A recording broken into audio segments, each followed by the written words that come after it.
Tu sais, la CEDEAO, finalement, on a l'impression que c'est un ramassis d'analphabètes qui ne connaissent rien en droit, ils prennent les décisions dont ils ne connaissent pas la portée. Moi, je dis ceci, la CEDEAO a été créée majoritairement par des militaires, dont la plupart étaient des putschistes, hein, oui. À la création de la CEDEAO. Tu sais qui était là-bas? On parlait de... Moussa Traoré, à Champon, du Ghana. Yadema du Togo, Yakubu Gowon du Nigeria, comment on l'appelle, je te dis, Mathieu Kérékou. Tous étaient des putschistes certifiés ISO. Est-ce que tu comprends? Si aujourd'hui, ces fantoches, soi-disant démocratiquement élus, ne sont pas contents, ils n'ont qu'à aller créer autre chose. On va laisser les militaires créer la CEDEAO ou diriger la CEDEAO.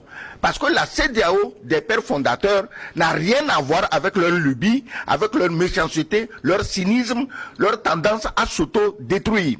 Ces civils trop démocratiquement élus, ils n'ont qu'à quitter la CEDEAO, la laisser aux militaires qui l'avaient mise en place et qui savaient la gérer correctement dans l'intérêt des populations et non de 2 ou 3 chefs d'État. Bon, maintenant ma question, qui va gérer les fonds au Niger? Mais qui va gérer les fonds? J'ai dit, c'est pourquoi je dis, on dirait qu'on a affaire à une bande d'analphabètes.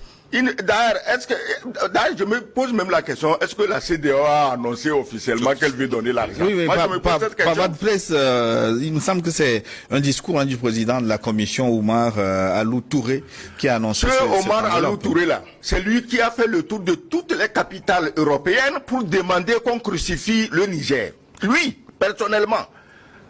Mais ces gens-là, Gilles, il faut les amener un jour à la CPI, c'est des criminels.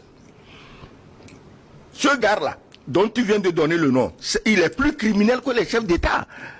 Il était en Italie, à une réunion, rien que pour demander la tête du Niger. Mais moi, si je suis Niger et on me dit que l'argent vient de ce type, je ne prends pas. Mais d'abord, techniquement, quelles autorités vont réceptionner ces non, mais enfin, moi, je suis tenté de te retourner la question, parce que il y a quelque chose de complexe dans ce qui se joue. Bon, est-ce que, on le fait juste pour faire plaisir à la communauté internationale, à la communauté de la CEDEAO? Je ne vois pas ce que l'argent là va faire. Mais au même moment, les frontières sont fermées. Les produits de première nécessité n'arrivent pas à atterrir à Niamey ou à atteindre le Niger, tout comme les autres pays. C'est très délicat, très dangereux. Et à la longue, il y a lieu vraiment de situer les responsabilités pour voir qui a joué quel rôle à un moment donné, et que les gens puissent répondre de leurs actes. Parce qu'effectivement, on finit par se rendre compte que, mais au niveau de la CEDEAO, ce ne sont pas nos chefs d'État. Ils sont là pour eux-mêmes, ou certains sont là pour eux-mêmes. Sinon, les chefs d'État que nous avons élus se doivent d'entendre nos cris de détresse. Nous sommes dans des situations difficiles. Nous étions avec Bazoum. On ne veut plus de Bazoum. Dieu merci, les militaires sont venus nous aider, et vous nous dites non, il faut ramener Bazoum. Si on ne ramène pas Bazoum, c'est fini, vous fermez tous les robinets, on peut mourir, ça ne vous dit rien. Écoutez, vous avez vu les vidéos circuler sur les réseaux sociaux, quand on a demandé à un chef d'État la clémence pour une dame. Vous avez vu sa réaction? Mais ce monsieur, il fait partie des gens qui demandent à ce qu'on remette Bazoum sur le plan. Si toi tu ne peux pas pardonner, pourquoi tu veux qu'on pardonne à Bazoum? C'est pas de la comédie, ça? Ben bon, comparaison n'a pas toujours raison. Ce que je voudrais vous demander, mais est-ce que cette annonce d'aide aux 3 pays du Sahel a un lien avec le sommet qui se tient aujourd'hui à Abuja?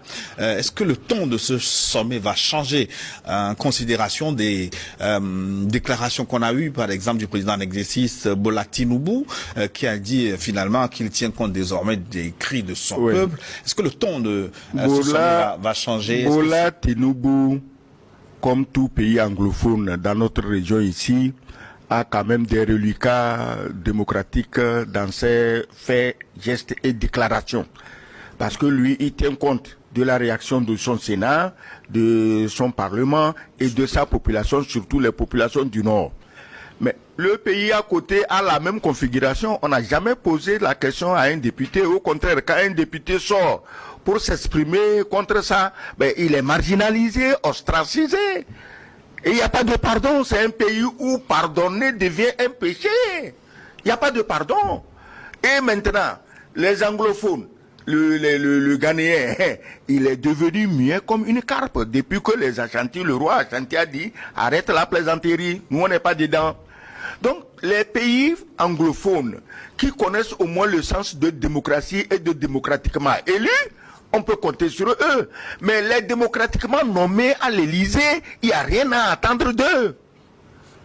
Il n'y a rien. Quand tu vois un petit Zozo à Saint-Pétersbourg qui refuse même de figurer sur la même photo que les 3 sauveurs de l'Afrique, Assimi Goïta, Ibrahim Traoré et les sauveurs de l'Afrique. Voilà. Actuellement, c'est les 3 sauveurs de l'Afrique.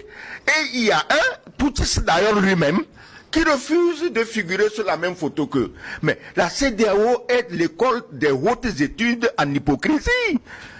Je ne sais pas si le créateur des forces anti-putsch, qui est actuellement en train de faire un putsch contre son peuple, mais je ne sais pas s'il sera à Abuja.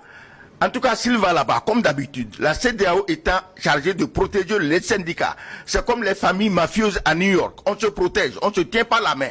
Mais s'il va là-bas, je ne vois pas un seul parmi eux en train de lui dire hey, mon ami Mbalo, bon, va doucement, ton coup d'état constitutionnel risque de porter ombrage au coup d'état constitutionnel déjà consommé. Parce que ça rappelle aux gens ce que nous on a fait. Laisse ça. Mais ils ne le feront pas, ils vont le soutenir.